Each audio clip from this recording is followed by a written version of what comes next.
भक्तों हरे कृष्णा। भक्तों आज हम सब श्रीमद् भगवद गीता यथारूप अध्याय 13 प्रकृति पुरुष और चेतना। भक्तों श्लोक नंबर हम सब 15 पढ़ेंगे। भक्तों उससे पहले हम सब भगवान की मंगलाचरण स्तुति करेंगे। ओम अज्ञानतिमिरन्धस्य ज्ञानंजनान् शलाकया चक्षुर्मिलितं येन तस्मै श्रीगुरुवे नमः। श्रीचैतन्यमनोभीष्टं स्थापितं येन भूतले स्वयं रूपा कदा मह्यं ददाति स्वपदान्तिकम्। वन्देऽहं श्रीगुरुः श्रीयुतपदकमलं श्रीगुरून् वैष्णवश्च श्रीरूपं साग्रजातं सहगण रघुनाथवन्दितं तं सजीवं साद्वैतं सावधूतं परिजनसहितं कृष्णचैतन्यदेवं श्रीराधाकृष्णपादान् सहगण ललिता श्रीविशाखान्वितांश्च। हे कृष्ण करुणा सिंधु दीनबंधु जगतपते गोपेश गोपिका कांत राधा कांत नमस्तुते। तप्त कांचन गौरांगी राधा वृंदावनेश्वरी वृषभानुसुते देवी प्रणममि हरिप्रिये। वाञ्छाकल्पतरुभ्यश्च कृपा सिन्धुभ्येव एव च पतितानां पावनेभ्यो वैष्णवेभ्यो नमो नमः। जय श्री कृष्ण चैतन्य प्रभु नित्यानंद श्री अद्वैत गदाधर श्री वशादि गौर भक्त वृंद। नमः ओम विष्णुपादाय कृष्ण पृष्ठाय भूतले श्रीमते भक्ति वेदांत स्वामिनि इति नामिने। नमस्ते सारस्वती देवी गौरवाणी प्रचारिणे निर्विशेष शून्यवादी पाश्चात देश तारिणे। नमो महावंदाय कृष्ण प्रेम प्रदायते कृष्ण कृष्णाय चैतन्य नामने गौरताविषे नमः। नमो ब्रह्मांडाय दावाय गौ ब्राह्मणाय हिताय च जगतधिताय कृष्णाय गोविंदाय नमो नमः। हरे कृष्णा कृष्ण कृष्णा हरे हरे हरे राम राम राम हरे हरे। हरे कृष्णा कृष्ण कृष्णा हरे हरे हरे राम राम राम हरे हरे। भक्तों हरे कृष्णा। श्री भगवान उवाच। भक्तों इस श्लोक में भगवान बोल रहे हैं। भक्तों सर्व इंद्रिय गुण आभासम सर्व इंद्रिय विवर्जितम आसक्तम सर्वभृतम गुण भोक्ताम च एव निर्गुणम भोक्ता च। भक्तों एक बार मैं दोबारा पढ़ रहा हूँ, कृपया आप सब ध्यान देना। भक्तों सर्व इंद्रिय गुण आभासम सर्वेन्द्रिय विर्जितम आसक्तम सर्वभिजेव निर्गुणम गुण भोक्ताम च। भक्तों यहाँ पर भगवान बोल रहे हैं श्री अर्जुन जी से। भक्तों परमात्मा समस्त इंद्रियों के मूल स्रोत हैं, फिर भी वे इंद्रियों से रहित हैं। यह भक्तों यहाँ पर भगवान श्री अर्जुन जी को स्पष्ट कर रहे हैं परमात्मा समस्त इंद्रियों के मूल स्रोत हैं, यानी सारी इंद्रियां भगवान श्री कृष्ण से ही निकलकर आ रही हैं। भक्तों फिर भी वे इंद्रियों से अलग हैं। भगवान सभी इंद्रियों से अलग हैं। भक्तों वे समस्त जीवों के पालन करता हैं, पालन करता होकर भी सभी जीवों से अनासक्त हैं। भक्तों अलग हैं भगवान। वे प्रकृति के गुणों से परे हैं, फिर भी वे भौतिक प्रकृति के समस्त गुणों के स्वामी हैं। भौतिक प्रकृति के गुणों के स्वामी होने के बावजूद भी भक्तों वे प्रकृति के गुणों से अलग हैं। यहाँ पर भक्तों हिज ग्रेस डिवाइन एसी भक्ति वेदांत स्वामी श्रील प्रभुपाद भक्तों तात्पर्य दे रहे हैं। भक्तों यद्यपि परमेश्वर समस्त जीवों की समस्त इंद्रियों के स्रोत हैं, फिर भी जीवों की तरह उनके भौतिक इंद्रियां नहीं होती। वास्तव में जीवों में आध्यात्मिक इंद्रियां होती हैं, लेकिन बद्ध जीवन में वे भौतिक तत्वों से आच्छादित रहती हैं।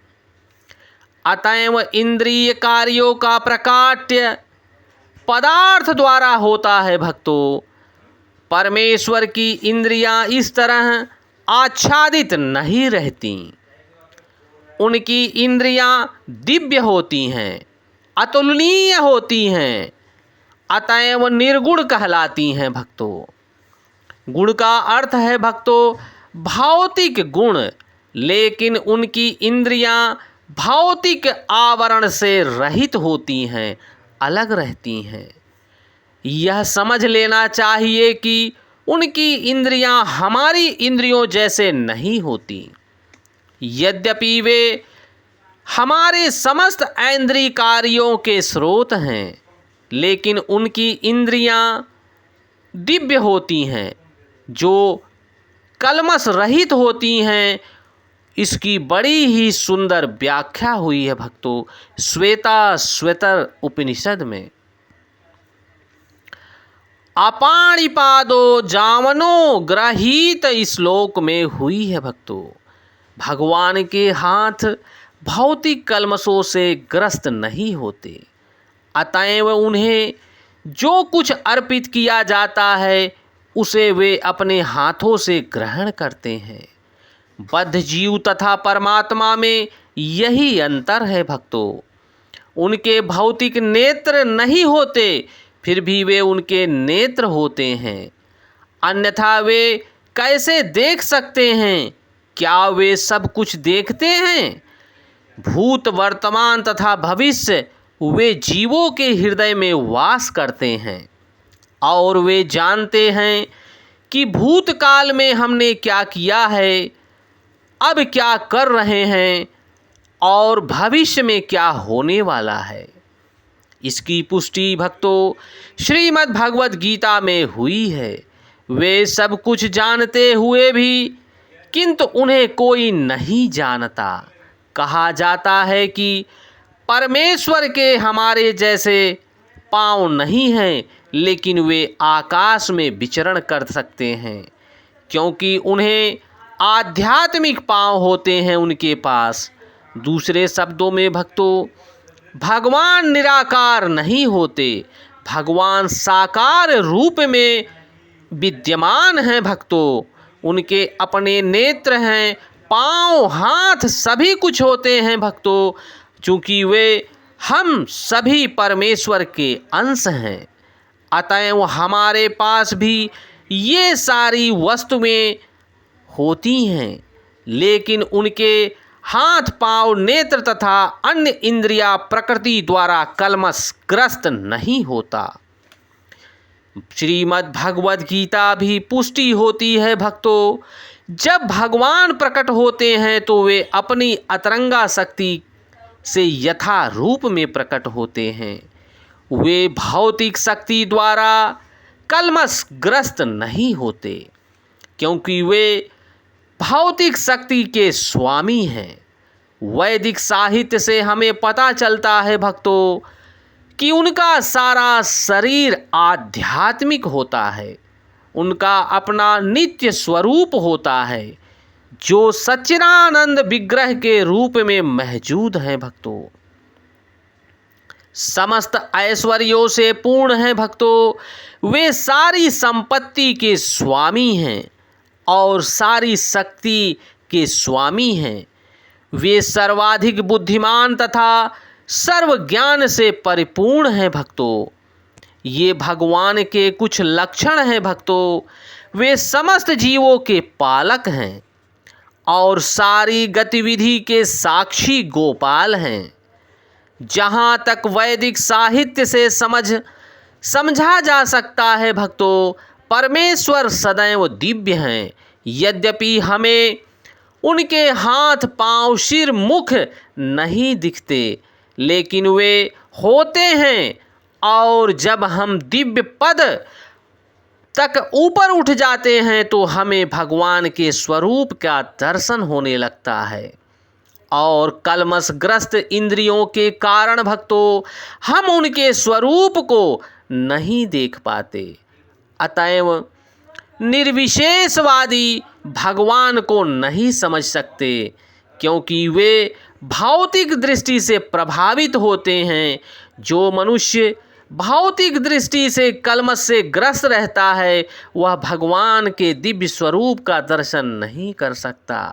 भक्तों, हम सभी भगवान के अंश हैं, परंतु इस माया से आच्छादित होने के कारण, अपने कर्मों के ग्रस्त होने के कारण हम भगवान से दूर हैं। भक्तों, अगर हम नित्य श्रीमद् भगवद गीता का पाठ करते हैं भक्तों, और भगवान की लीलाओं का स्मरण करते हैं, भगवान के ग्रंथों का नित्य दिन श्रवण करते हैं, भगवान के हरिनाम संकीर्तन का जप करते हैं, तो निसंदेह भगवान के चरण कमलों का दर्शन प्राप्त होगा। भक्तों, हरे कृष्ण कृष्ण कृष्ण हरे हरे, हरे राम राम राम हरे हरे, हरे कृष्ण कृष्ण कृष्ण हरे हरे, हरे राम राम राम हरे हरे।